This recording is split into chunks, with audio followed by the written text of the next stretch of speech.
Hello friends, तर स्वागत आहे तुमचं आपल्या या यूट्यूब चॅनलवरती. चॅनलवर नवीन असाल तर चॅनलला सबस्क्राईब करायला मात्र विसरू नका, म्हणजेच तुम्हाला अशाच नवनवीन स्टोरींच्या अपडेट्स आपल्या चॅनलवरती पाहायला मिळतील. शिवानी, उद्याचं मला माहीत नाही, पण आज जे आहे ते मी तुला अगदी स्पष्टपणे सांगितलं आहे, काही न लपवता. बरं, निघूयात आता. तिनेही मान डोलवली. तुला आज जाऊन तुझ्या ताईलाही रिपोर्टिंग करायचं असेल ना? तो तिला हसवायचा प्रयत्न म्हणून म्हणाला. अद्वैत मात्र दुरूनच हे सगळं पाहत होता. अद्वैत, तिकडे काय बघतोय? तुझं आमच्या बोलण्याकडे लक्षच नाही आहे बघ, केतकी म्हणते. नाही, तसं काही नाही आहे. तो समोर काही बोलणार तेवढ्यात त्याला आजोबांचा फोन आला आणि तो फोन घेऊन तो तिथून उठला. काय मग धाकटे देसाई, कशी सुरू आहे पिकनिक? थोरल्या देसाईशिवाय मॅनेज करतोय. बाकी तुमचं काम आटोपलं? हो, आटोपलं. आत्ताच आलेलं आहे घरी. औषधं वेळेत घ्या. माझ्या औषधांचा मरू देत रे. तुझ्या केतकीसोबतचा प्रवास कसा झाला ते सांग. आजोबा आल्यावर बोलूयात ना. बरं, ठीक आहे. Enjoy my son.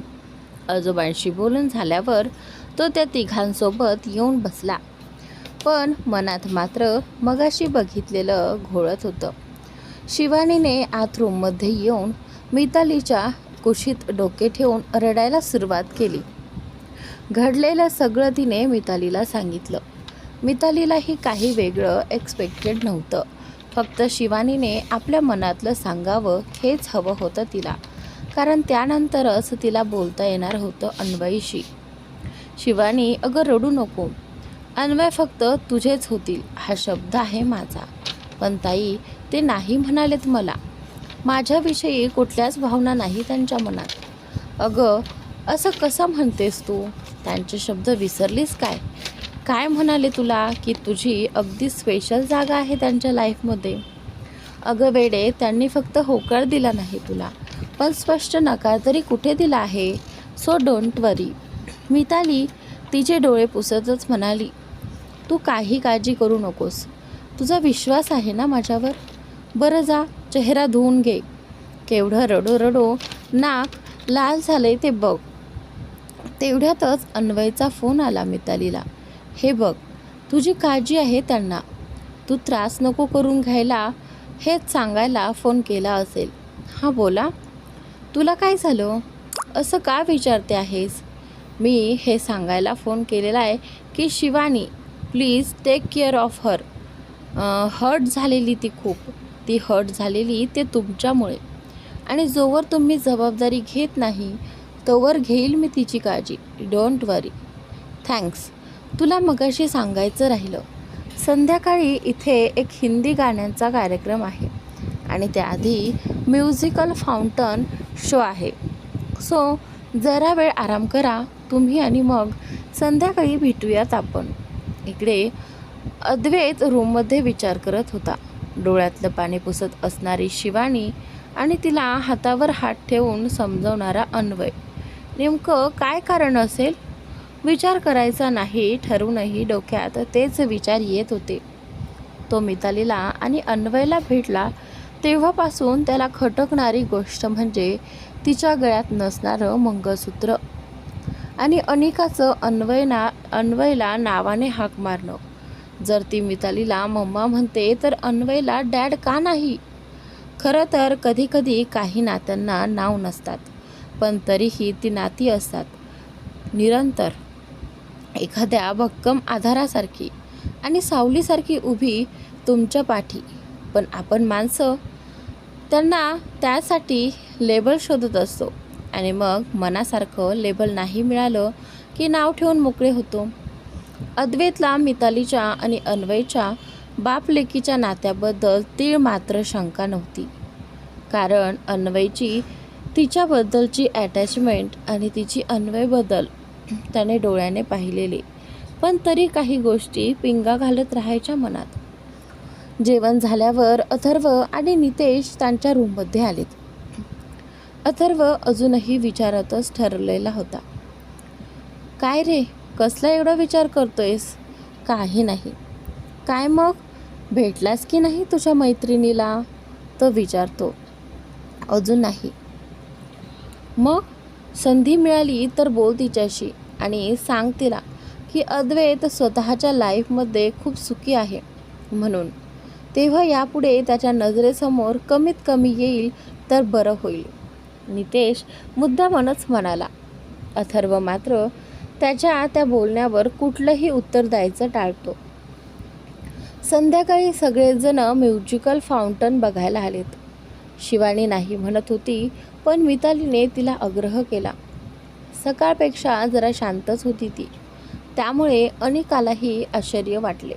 अन्वय, तो शिवानीला रागवलंय का? ती किती अनहॅपी आहे बघ, अनिका म्हणाली. नो बच्चा, Shivani is a good girl, just like you. तिला रागवावं लागेल असं कधीच काहीच करत नाही आहे ती, तो अनिकाला सांगत होता. शिवानी शांत आहे म्हटल्यावर अन्वयने नक्कीच रागवलं असणार असं वाटलं, कारण असं रागवल्यावर सगळेच जण शांत बसतात. हीच समजूत होती की तिची आई आणि मम्मा तर कधीच रागवत नाही शिवानीला. मग उरला फक्त अन्वय. शिवानीला एकटी उभी आहे पाहून अन्वय तिच्या जवळ गेला. Shivani, please don't hurt yourself. स्वतःला त्रास करून नको घेऊस प्लीज. तुला हे असं उदास दुःखी नाही पाहावल्या जाणार माझ्याकडून, प्लीज, तो तिला समजावत म्हणाला. अन्वयने जरी आपल्याकडे हो म्हटलं नाही तरी आपण त्याच्या लाईफमध्ये नक्कीच मॅटर करतोय, तिला त्याच्या आणि मिताली दोघांच्याही बोलण्यावरून जाणवलं. म्युझिकल फाउंटन बघितल्यानंतर सगळेजण हिंदी गाण्याच्या कार्यक्रमासाठी लॉनवर जमलेत. थंड होतीच मितालीने अनिकाला स्वेटर वगैरे घालूनच बसवलं.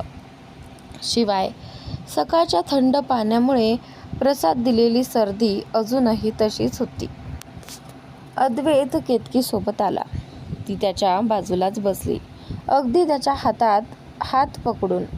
तो तिचा हात सोडवणार तोच समोर आजूबाजूला बसलेले अन्वय आणि मिताली दिसले.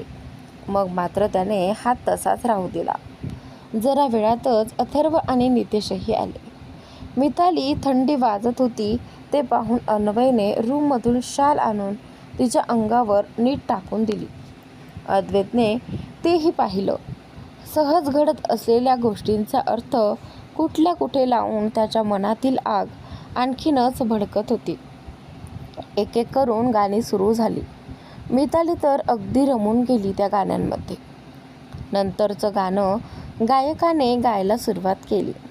त्यानंतर किशोरदांचे आणि सुपरफास्ट राजेश खन्नांचंच अजरामर गाणं अमर प्रेममधलं. तेही गाणं आता स्टार्ट होतं. चिंगारी कोई भड़के तो सावन उसे बुझाए, सावन जो अगन लगाए उसे कौन बुझाए, पतझड़ जो बारा उजाड़े ओ बारा बहार खिलाए, जो बारा बहार में उजाड़े उसे कौन खिलाए.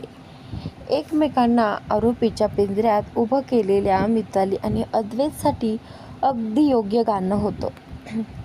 हमसे मत पूछो कैसे, मंदिर टूटा सपनों का, लोगों की बात नहीं है ये किस्सा है अपनों का, कोई दुश्मन ठेस लगाए तो मित जिया बहलाए, मनमित जो घाव लगाए उसे कौन मिटाए. अद्वैत समोर बसलेल्या मिताली आणि अन्वयकडे बघत होता आणि मितालीच्या डोळ्यात जमा झालेले अश्रू गालावर ओघळत होते. गाणं ऐकताना मितालीला सकाळी एकमेकींना शिरा भरवत असलेली केतकी आणि अद्वैत आठवले. गाणं संपलं तसं सगळ्यांनी टाळ्या वाजवल्या आणि मितालीने आपल्या डोळ्यातले अश्रू पुसले. अनिका झोपायला आलेली. मितालीने तिला खाऊ घातलं. तिने आणि शिवानीनेही जेवण केलं. खरं तर अन्वय आणि मितालीने तिला जबरदस्ती खायला लावले आणि त्याचनंतर अन्वयचा वेगळाच प्लॅन होता. तुमचं जेवण मी करतो नंतर, त्याने मिताली आणि शिवानीला रूममध्ये पाठवलं आणि तो अद्वैतकडे वळाला. त्याचनंतर अद्वैतचे 2 पॅग आधीच झालेले. केतकी तिथेच होती. अन्वय तिथे आल्यावर खरं तर तिला थांबायचं होतं, पण सगळे बॉईज लोक तिला तिथून जायचा आग्रह करत होते. हाय अन्वय, मला वाटलं की ती तुला जाऊ देते की नाही, अद्वैत अन्वयला म्हणाला. कोण, मिताली? नाही रे, तिचा काहीच प्रॉब्लेम नसतो. Waiter, 1 drink. अद्वैतने अन्वयसाठी ड्रिंक मागवलं. अन्वय, हा नितेश आणि हा अथर्व, माझे school times friend. Nice to meet you. हा डॉक्टर आहे आणि हा आहे प्रेसिडेंट साहेब. अद्वैत अथर्वकडे इशारा करत म्हणाला. And he is mister Anvay Pradhan. मितालीच. तो पुढे काही बोलणार तोच केतकीमध्येच म्हणाली. मिताली, जिच्यासोबत अद्वैत प्रोजेक्ट करतो आहे ती कंपनी यांचीच आहे. पुढचं बोलणं तिथेच थांबलं, कारण तेवढ्यात वेटर अन्वयसाठी ड्रिंक घेऊन येतो. ड्रिंक घेऊन आल्यानंतर, केतकी तू जा, आराम कर, अद्वैत तिला म्हणाला. अरे पण मी थांबते ना, केतकी त्याला म्हणते. नो, इट्स बॉईज टाईम, तू जा केतकी. नितेशनेही तिला सांगितलं. तिला तिथे थांबायचं नव्हतं, पण टेन्शन फक्त एकाच गोष्टीचं होतं की मितालीने अद्वैतला खरं काय ते सांगू नये. पण नाईलाजाने तिला तिथून जावं लागलं. समोरच्या 2-3 पॅकनंतर ऑफिसच्या गप्पा, इकडल्या तिकडल्या गोष्टींबद्दल बोलणं सुरू होतं. केतकीशी ठरल्याप्रमाणे नितेशने आणि अथर्वने ते मितालीला ओळखतात असं काहीही अद्वैतला सांगितलं नाही. जरा वेळाने अथर्व आणि नितेशही जांभया द्यायला लागले. अन्या, आम्ही निघतो, झोप आली आता. अथर्व, तू थांबतोस की? नाही, नको, मी येतो. अथर्व आणि नितेश दोघेही निघाले. Good night. आता तिथे फक्त अद्वैत आणि अन्याच होते. दोघांनाही बऱ्यापैकी चढलेली. सो अद्वैत, लग्न कधी करायचं आहे? अजून फिक्स नाही, बघूयात. केतकी आणि तू, तुम्हा दोघांमध्ये कामातील केमिस्ट्री चांगली आहे, पर्सनल लाईफमध्येही तशीच असेल. I wish all the very best, Anya म्हणाला. केमिस्ट्री तर तुझी आणि मितालीची पण खूप छान आहे.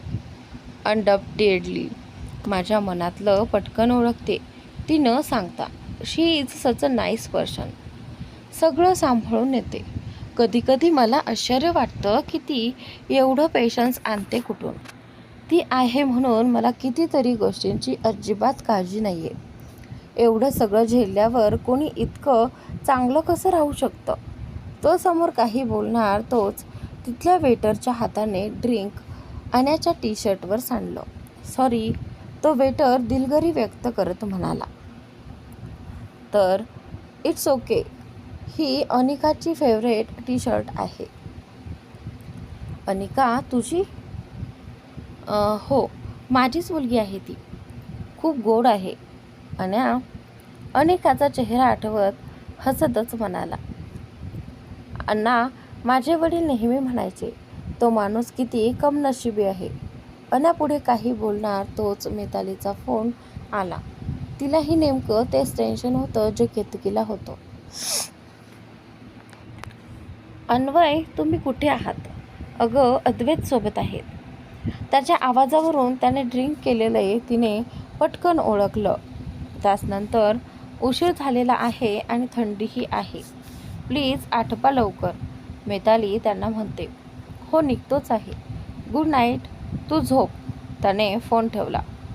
बघ, किती काळजी करते ती, अन्वय फोन खिशात घालत बोलला. हो, ते तर दिसतच आहे. हा, तू काय म्हणत होता? तो माणूस किती? अद्वैतने आठवण करून दिली. बघ, विसरलो मी, सोड. तुला तो शेर माहीत आहे का? तर आता तो विचारतो, कुठला? तकदीर बनाने वाला. तूने कमी ना की, अब किसी क्या मिला, ये मुकद्दर की बात है. शेर खरंच चांगला आहे, पण तुझ्यावर नाही लागू पडत. Your lucky man. केवढी छान फॅमिली आहे तुझ्याकडे. हाच तर प्रॉब्लेम आहे. एवढा शेर सांगून पण काही उपयोग नाही झाला तुला. चल सोड, निघतो मी. आता बराच उशीर झालाय. मी जाणार नाही तोवर मिताली काही झोपायची नाही. Good night. अन्या निघून गेला, पण अद्वैत तिथेच बसला, अन्वयच्या शब्दांची वजाबाकी करत. पण त्याच्या हिशेबाने खालच्या टोटलमध्ये फक्त एकच वाक्य उरत होतं, चल सोड, निघतो मी. मी जाणार नाही तोवर मिताली काही झोपायची नाही. जरा सावरू पाहत असलेली घडी पुन्हा विस्कटली. आणखी 2 पेग पिऊन तो त्याच्या रूममध्ये गेला. आजोबांचं प्रॉमिस तोडलं आजचा दिवस म्हणून त्याने मनोमन त्यांची माफीसुद्धा मागितली होती. दुसऱ्या दिवशी मिताली अन्वयच्या रूममध्ये गेली. तिने दारावर नॉक केलं.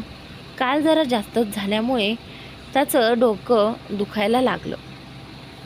त्याने डोकं धरतच दरवाजा उघडला. तिची फार इच्छा होती की अद्वैत आणि त्याच्यात काय बोलणं झालेलं, पण डायरेक्ट विचारू शकत नव्हती. रात्रभर विचार करून तिला झोप लागली नव्हती.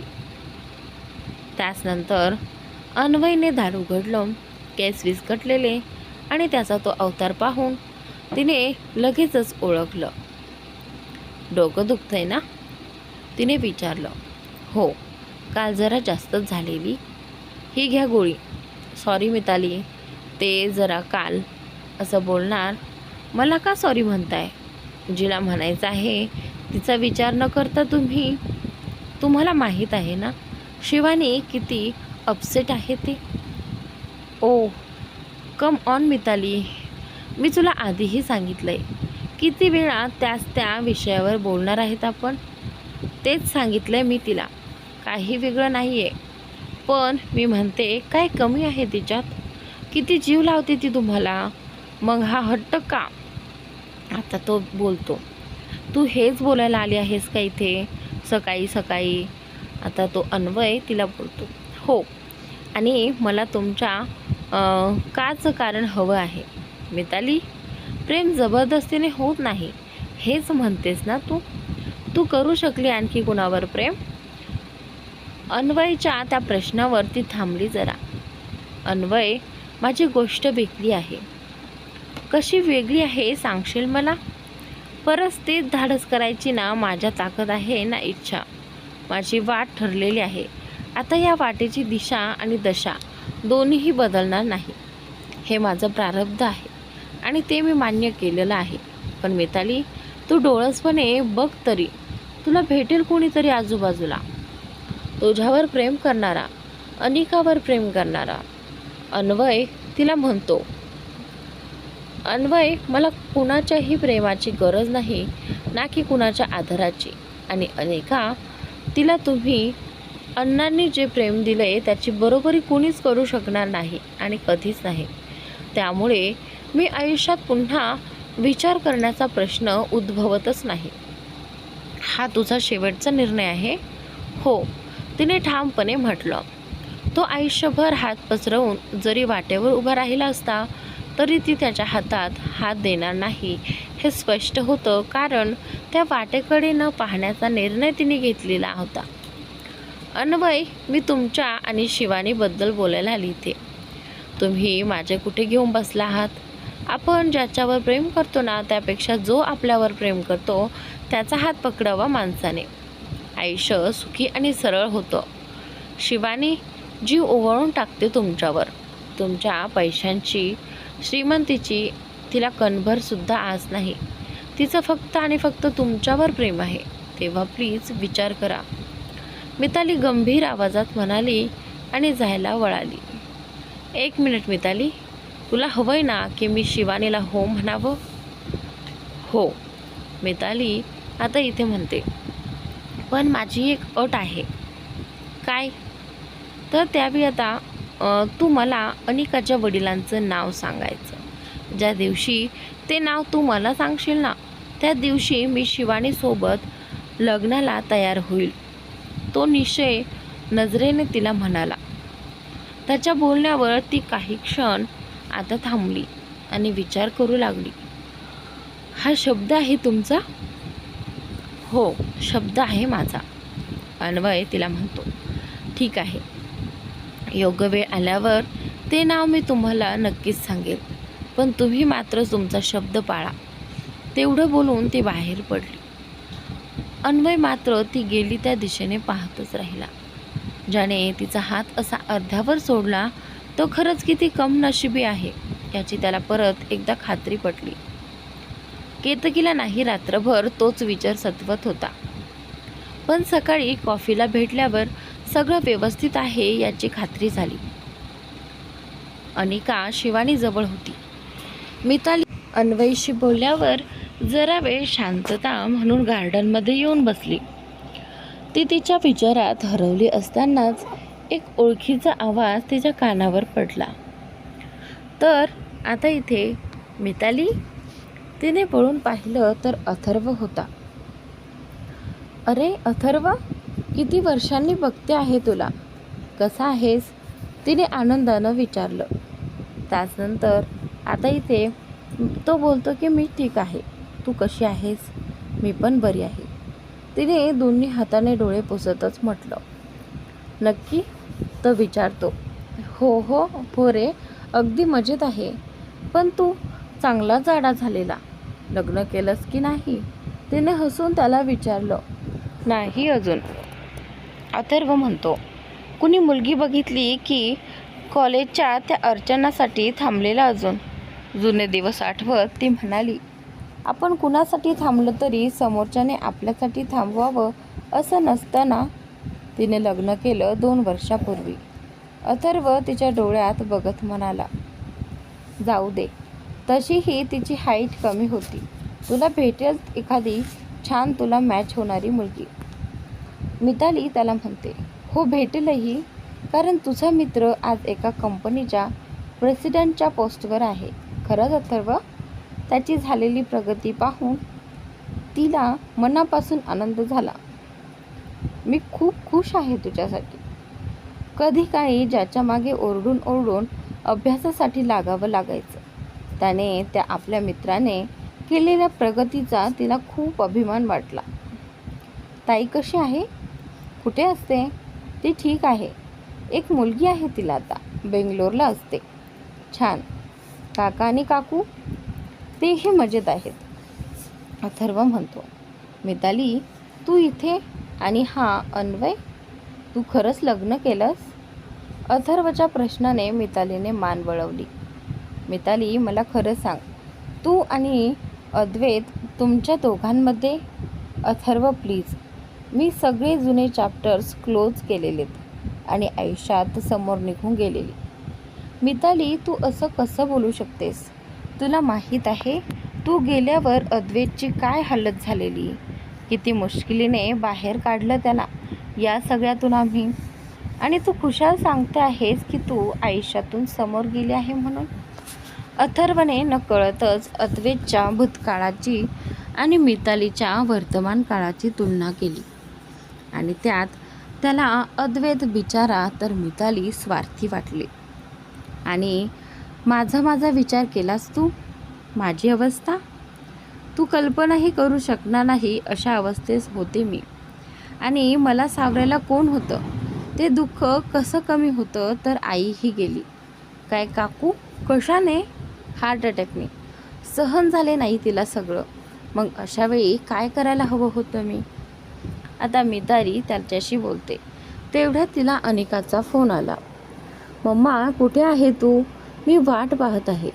खूप बरं वाटलं अथर्व तुझ्याशी भेटून. चल मी निघते, अनिका वाट पाहत आहे. तर मिताली, अनिका तुझी मुलगी आहे.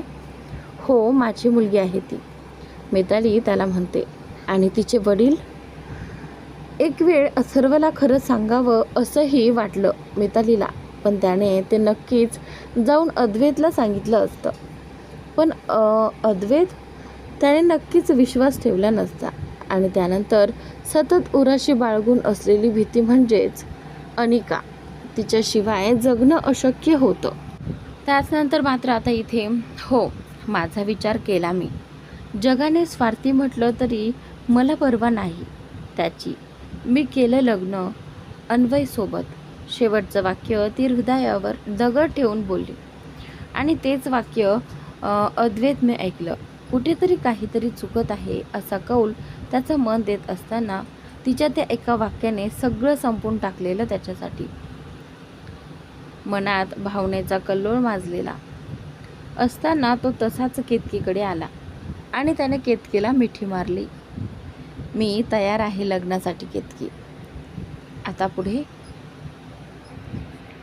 ॲग्रीमेंटच्या डॉक्युमेंट्सवर तिचं नाव मिताली अन्वय प्रधान वाचूनही मन मानत नव्हतं.